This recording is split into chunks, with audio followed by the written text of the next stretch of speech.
ತೀರ್ಪಿಗೆ. ಆಯ್ತು, ಕೊಡಿ, ಕೂತ್ಕೊಳ್ಳಿ. ಈಗ ಬೇರೆ ಪ್ರಶ್ನೆ ಆಗಿದ್ರೆ ನಾವು ಕ್ವಶನ್ ಮಾಡ್ತಾ ಇರಲಿಲ್ಲ. ಒಂದೇ ನಿಮಿಷ, ಇದು ರಾಷ್ಟ್ರಧ್ವಜದ ಪ್ರಶ್ನೆ. ತಾವು ಅಧ್ಯಕ್ಷ ಸ್ಥಾನದಲ್ಲಿ ಕೂತಿದ್ದೀರಾ, ಒಂದು ಅವಕಾಶ ನಿಮಗೆ ಸಿಕ್ಕಿದೆ ಇಲ್ಲಿ. ಈ ಸಂದರ್ಭದಲ್ಲಿ ನೀವು ಅನುಮತಿ ಕೊಡಬೇಕು.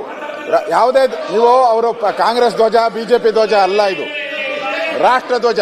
ನೋಡಿ ಅಲ್ಲಿ ಹಾಕಿದ್ದಾರೆ, ಅದು ಸ್ಪೀಕರ್ ಅವರ ಅನುಮತಿ ಮೇಲೆ ಹಾಕಿರೋದು. ಇವರು ಹಿಂಗೆ ಕೈಯಲ್ಲಿ ಹಿಂಗ್ ಬಿಸ್ಕೊಂಡ್ಬಂದ್ಬಿಟ್ಟು ಹಿಂಗ್ ಹಿಡ್ಕೊಂಡ್ಬಿಟ್ಟು ಎಲ್ಲ ಸುತ್ತಾಕೊಂಡು ರಾಷ್ಟ್ರ ಧ್ವಜಕ್ಕೆ ಏನ್ ಬೆಲೆನೇ ಇಲ್ವಾ? ನಾನು ಒಂದು ರಾಷ್ಟ್ರ ಧ್ವಜ ಯಾವಾಗ ತರಬೇಕು, ಅನ್ನೋದೆಲ್ಲ ಕಾನೂನು ಇದೆ. ಈಗ ನಾವು ಹಾಕೊಂಡಿದ್ದೀರಲ್ಲ ಈ ಟವಲ್ ಅಲ್ಲ, ನೀವು ಹಾಕೊಂಡಿದ್ದೀರಲ್ಲ ಆ ಟವಲ್ ಅಲ್ಲ ರಾಷ್ಟ್ರ ಧ್ವಜ. ಅದಕ್ಕೊಂದು ಗೌರವ ಇದೆ ಸರ್. ಇದನ್ನ ಅವಮಾನ ಮಾಡಿದ್ರೆ ಆಚೆ ಕಡೆ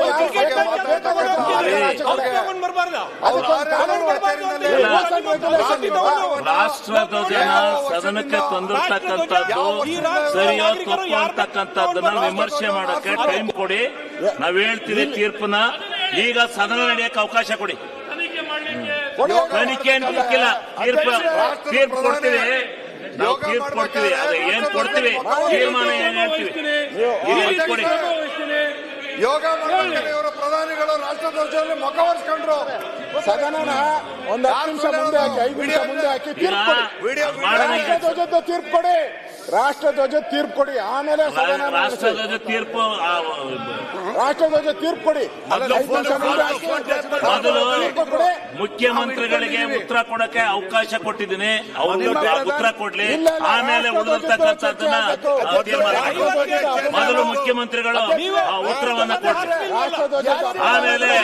ಆಮೇಲೆ ಎಲ್ಲ ಯಾರು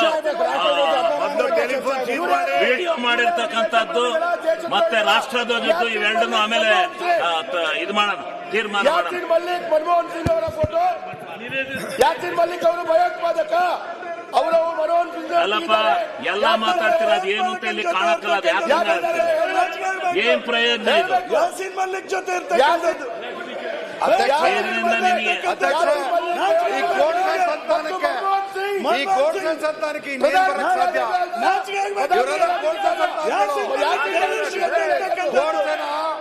ಇವರು ಮತ್ತೆ ಪೂಜೆ ಮಾಡೋರು. ಮಹಾತ್ಮ ಗಾಂಧಿ ಕೊಂದಂತ ಕೋರ್ಟ್ನ ಜೊತೆ ಇವರು ಕರ್ನಾಟಕ ಜನ ಹಿಂಗ್ ಕಿತ್ತಾಡಕ್ಕೆ ಏನ್ರಿ ಇದು ಕಳಿಸ್ಯಾರ ನಿಮ್ಗೆ ವಿಧಾನಸಭೆಗೆ ಎಂತದನ್ನ ಫೋಟೋ ತೋರ್ಸಕ್ಕೆ? ಚರ್ಚೆ ಮಾಡ್ರಿ, ಮತ್ತು ಉತ್ತರ ತಗೊಳ್ಳಿ, ಆಮೇಲೆ ಚರ್ಚೆ ಮಾಡಿ ಬಾಕಿ ಇವೆಲ್ಲ ಬಿಡ್ರಿ. ಇವೆಲ್ಲ ಇದ್ದಾವೆ. ಮುಖ್ಯಮಂತ್ರಿಗಳಿಗೆ ಆಸಕ್ತಿ ಇಲ್ಲ ಉತ್ತರ ಕೊಡಬೇಕು ಅಂತ, ಈ ರೀತಿ ಅವರು ಬೇಕು ಈಗ ಉತ್ತರ ತರಿಸ್ತೀವಿ, ಅದ್ರ ಬಗ್ಗೆ ಮಾಹಿತಿ ಅದು ಕಾನೂನಿನ ಚೌಕಟ್ಟು ಅಲ್ವೋ ಅನ್ನೋದನ್ನ ತರಿಸ್ತೀವಿ. ಮೊದಲು ಅವ್ರಿಗೆ ಉತ್ತರ ಕೊಡಕ್ಕೆ ಅವಕಾಶ ಕೊಡಿ.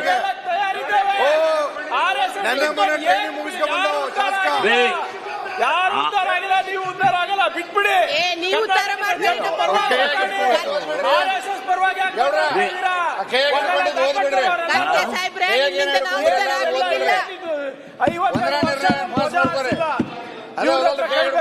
ದೇಶಭಕ್ತಿ ಪಾಠನಾ? ಹೌದೌದು,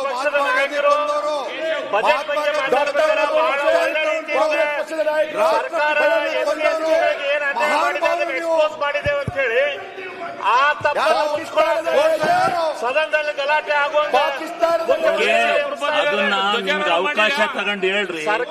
ಅದನ್ನ ಈ ತರ ಗಲಾಟೆ ಮಾಡಿದ್ರೆ ಜನಕ್ಕೆ ಏನ್ರಿ ಮೆಸೇಜ್ ಹೋಗುತ್ತೆ? ಮುಖ್ಯಮಂತ್ರಿಗಳು ಸದನದಲ್ಲಿ ನೀವು ಚರ್ಚೆ ಮಾಡ್ರಿ, ಅವ್ರು ಮುಗಿತಿದ್ದಾಗೆ ನಿಮಗೆ ಕೊಡ್ತೀವಿ ಅವಕಾಶ ಮಾಡ್ರಿ, ಚರ್ಚೆನ ಹೇಳ್ರಿ. ಏನ್ ನಿಮ್ಮ ಉತ್ತರ ಕೊಡಕ್ ಆಗ್ತಾ ಇಲ್ಲ, ಅವರು ಕೊಡಕ್ ಹಾಕಲ್ಲ ಅಂತಂದ್ರೆ ನಾನು ಆಗಲ್ಲ ಅಂತ ಹೇಳೋವರೆಗೂ ಅವ್ರಿಗೆ ಮಾತಾಡಕ್ಕೆ ಅವಕಾಶ ಕೊಡಿ. ಕ್ಯಾಮ್ರಾ, ಫೋನ್ ಕ್ಯಾಮ್ರಾ ಚೆಕ್ ಮಾಡಿಸಿ, ವಿಡಿಯೋ ಆಗಿದೆ, ವಿಡಿಯೋ ಮಾಡಿದ್ದಾರೆ. ಒಂದು ಎನ್ಕ್ವೈರಿ ಮಾಡಿ, ಸೀಸ್ ಮಾಡಿಸಿ, ಒಬ್ಬ ರಿಟೈರ್ಡ್ ಹೈಕೋರ್ಟ್ ಜಡ್ಜಿನ ಅಪಾಯಿಂಟ್ಮೆಂಟ್ ಮಾಡಿ. ಸದನದಲ್ಲಿ ಧ್ವಜಕ್ಕೆ ಅಗೌರವ ಅದ್ರ ಬಗ್ಗೆ ಎನ್ಕ್ವೈರಿ ಸೆಟಪ್ ಮಾಡ್ರಿ. ವಿಡಿಯೋ ಮಾಡಿದ್ದಾರೆ, ಅವ್ರ ಬಗ್ಗೆ ಗೌರವ ಕೊಡ್ಲಿಲ್ಲ ಅಂದ್ರೆ ಹೊರಗೆ ಸಭೆ ನಡೆಸೋಣ ಕೂರ್ರಿ, ಎಲ್ಲ ನೀವು ಮಾಡಿದ್ರಿ. ಸಭೆ ನಡೆಸ್ಬೇಕು. ನಿಮ್ಮ ಅಧ್ಯಕ್ಷತೆ ವಿರೋಧ ಪಕ್ಷ ನಾಯಕರೇ, ಮಾಡಿದ್ದು ನಾಯಕರೇ, ನಿಮ್ಗೇನಾದ್ರು ಸದನ ನಡೆಸಬೇಕು ಅನ್ನೋ ಇಚ್ಛಾಶಕ್ತಿ ಇದೆಯೇನ್ರಿ? ಇಚ್ಛಾಶಕ್ತಿ ಇದ್ರೆ ಹೇಳಿ, ಇಲ್ಲ ಅಂದ್ರೆ ವಾಪಸ್ ತೆಗಿಲಿ. ಅನ್ನೆಸೆಸರಿ ಆಗಿ ಅವ್ರು ನಾನು ಮಾತಾಡಿದ್ರೆ ಬಲ ನನಗೆ ಇದು ಕೊಡೋ ಅಧಿಕಾರ ಇಲ್ಲ. ಅದು ಅವ್ರ ವೈಯಕ್ತಿಕವಾದ ಇದು, ಅದು ಅಧಿಕಾರ, ಅದು ನಾನು ಹೇಳಕ್ಕಾಗಲ್ಲ.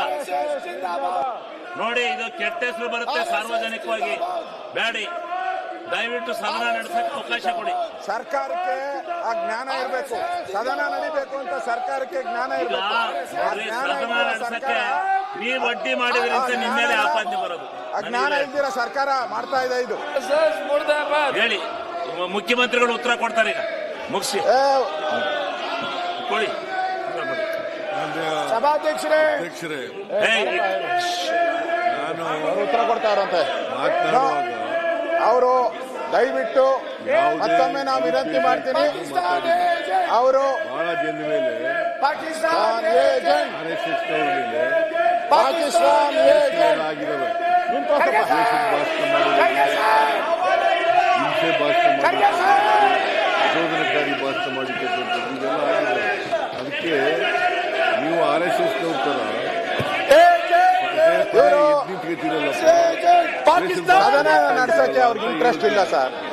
ನಿಮ್ಗೂ ಇಂಟ್ರೆಸ್ಟ್ ಇಲ್ಲ, ನಮ್ಗೆ ಇಂಟ್ರೆಸ್ಟ್ ಇದೆ, ನಿಮಗೂ ಇಂಟ್ರೆಸ್ಟ್ ಇಲ್ಲ. ಆರವರು ಕೊಡ್ತಾರ ಸರ್ ಉತ್ತರ. ನಿಮಗೂ ವಿರೋಧ ಪಕ್ಷದವರಿಗೆ